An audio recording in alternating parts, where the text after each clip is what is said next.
আসসালামু আলাইকুম জি, ভিডিওটা দেখতেছেন আশা করি সবাই ভালো আছেন। নতুন কোনো ভিডিও নিয়ে আবার আপনাদের মাঝে হাজির হলাম আমি এরল শেখ। সো আজকে নতুন টাইপের একটা ভিডিও। আজকে অনেকদিন যাবত ফয়সাল ভাই বলছে রিয়াল ভাই চলেন একটা কাজে যাই, চলেন এখন কাজে যাই, অনেকদিন ধরে যাওয়া হয় না। সো আজকে যে লাস্ট ফাইনালি চলে গেলাম সেই কাজের উদ্দেশ্যে। এদিকে ফয়সাল ভাই বললো যে ভাই একটু দাঁড়ান, আমি ব্যাংকে থেকে টাকা তুলি। ব্যাংকে থেকে টাকা তোলার জন্য সে পরিস্থিতি নিল এবং ব্যাংকে থেকে টাকাটা সে তুলে নিল এবং যে আমরা সেই কাজের জন্য রওনা দিলাম। একটু পরে দেখি চার আড্ডা চলতেছে, চার আড্ডা একটু দিয়ে আমরা সেই কাজের জন্য রওনা দিলাম।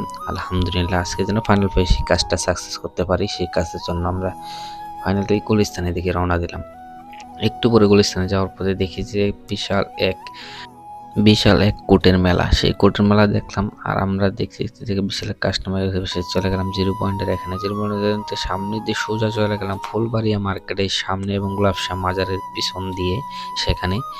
এদিকে আমরা হাঁটতে হাঁটতে চলে গেলাম, কারণ রাস্তাঘাট শহর চলতে গেলে অনেক জ্যাম, আর যেই এত সময় আমাদের হাতে নেই। অবশেষে আলহামদুলিল্লাহ আমরা সেই মার্কেটে চলে আসলাম। এটার নাম হলো আলু বাজার। আর এখানে আপনার মনে করেন সব ধরনের পাইকারি পাইপ এবং যে বিভিন্ন ধরনের যে কোনো আইটেম থেকে এখানে সব কিছু আইটেম পাওয়া যায় এবং আমি এর আগে ভিডিওতে আপনাদেরকে তুলে ধরছিলাম। আজকে সেই কাজ আমি নিজে করতে আসলাম। এটাও এখানে পাওনা যেন দিন দিন আমাদের দায়িত্ব বেড়ে যাচ্ছে, যেন আমি যেন দিন দিন একজন না একজন দায়িত্ব বেড়ে, যেমন ভাই বেড়াদার সবাই এখন টাকা দিয়ে করতেছে, চলেন ভাই অমুক জায়গায় যাই তমুক জায়গায় যাই। এই দিনটা আসলে দিন দিন যেতে চাচ্ছে। আর এইদিকে আমরা পাইপে সেই দাম দর জিজ্ঞাসা করে আমরা চলে গেলাম অন্য কোনো দোকানে।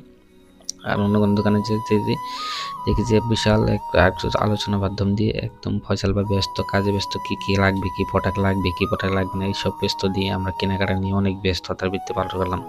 আর এদিকে চলে গেলাম সোজা একটা গ্লাসের দোকানে। সেই গ্লাসের দোকানের জন্য সে বিসিংয়ের জন্য এবং ওয়াশরুমের জন্য সে একটা গ্লাসের দরকার, সেই জন্য ফয়সাল ভাই সেই গ্লাসের জন্য আলোচনা চলছে। আর আমরা সব অনেক ধরনের পটাক দেখলাম, বড় দোকান করে দেখলাম। সেটা দেখলাম আলহামদুলিল্লাহ অনেক ভিউজ পরিমাণ কালেকশন আছে সেই দোকানে। কালেকশন দেখতে না ফয়সাল ভাই বললো যে ভাই ইয়ারুল ভাই আপনি দেখেন, পছন্দ করেন কোন প্রোডাক্টটা আপনার কি হলে কি চলবো না আপনি দেখেন। পরে আমরা ডিসাইড করলাম এই দুইটা গ্লাস এবং এইদিকে এই গ্লাসটা, এই তিনটা গ্লাস আমরা পছন্দ করলাম। দুইটা জন্য আর অনেক প্রোডাক্ট আছে, এই প্রোডাক্টগুলো আপনি নিতে পারবেন। আর সামানদানি বিভিন্ন ধরনের কোয়ালিটি দামাদামি করে ফিক্স করে নিলাম এবং আমরা মনে করেন সামানদানি বিভিন্ন ধরনের আরও কিছু নেওয়া যায় কিনা আমরা সেই তুলনা করলাম।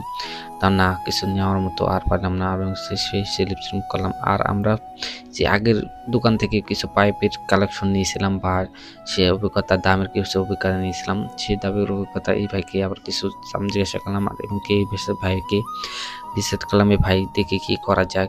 ভাই বললো যে হ্যাঁ ঠিক আছে ভাই, আপনি আমার কাছে পাইপ নিতে পারবেন। পরে ওনার কাছে সে ফাইনাল টোপ দিয়ে আমরা আবার রওনা দিলাম আমাদের এদিকে যাওয়ার পথে। ফয়সাল ভাই বলে যে ভাই একটু হাই কমেন্ট এবং কি বিসিং দরকার। আমরা ঠিক আছে চলেন ঢুকে দেখি এবং এখানে এসে দেখলাম মোটামুটি বিসিং হাই কমেন্ট কিছু দেখে দিয়ে দুই দিক দিয়ে চলে গেলাম। আর ফয়সাল ভাইকে বিদায় দিয়ে দিলাম। আর আমি আমার মতো করে আমি আমার কাপ্তান বাজার ওই দিক থেকে চলে যাচ্ছিলাম সোজা ডান দিক দিয়ে কাপ্তান বাজার চলে গেলাম বিসমিল্লাহ স্টোরে। আর এখানে যে মোটামুটি মাল করে নিলাম, মাল করে একদম দিয়ে রিক্সা বেল্ট করে নিলাম। আর রিক্সা চলে যাচ্ছে মনে করেন যে দিক দিয়ে, এই দিক দিয়ে আসার পথে দেখি আবার এদিকে কাপ্তান বাজারে আগুন লাগছে, ফায়ার সার্ভিসে আগুন নেবে। চারিদিক দিয়ে সোজা রিক্সা টান দিয়ে ঘুরে আমরা চলে আসলাম মতিঝিল রোডে আসলাম। এদিকে আসার পথে দেখি অনেক জ্যাম।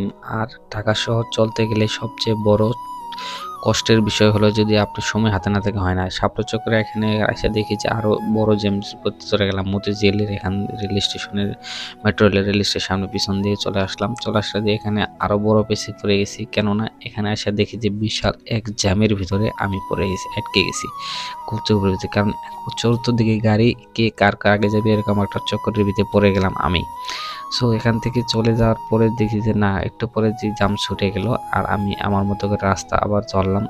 এদিকে আস্তে আস্তে চলে আসলাম একদম ফকিরাপুল পানির ট্যাঙ্কের এখানে আসার পরে দেখি যে অনেক ধরনের পটাক এখানে বিক্রি করতেছে। আর এমনকি পটাক বিক্রি করার পরে পল্টনের টাওয়ারের সামনে দিয়ে সোজা চলে আসলাম লাবানা সেরেঞ্জি স্ট্যান্ডের এখানে চলে আসার পরে আস্তে আস্তে চলে গেলাম রিপোর্টার্সের এখানে ভাই বেড়া দেখি কাঁচামালটা বিক্রি করতেছে, ভাই হেলো দিয়ে আবার চলে আসলাম দোকানের দিকে। এখন দোকানে আলহামদুলিল্লাহ মাল নামাইলাম। আজকের ভিডিও এই পর্যন্তই, দেখাবেন নেক্সট কোনো ভিডিওতে। ততক্ষণ ভালো থাকেন, সুস্থ থাকেন, টেক কেয়ার, আল্লাহ হাফেজ, আসসালামু আলাইকুম।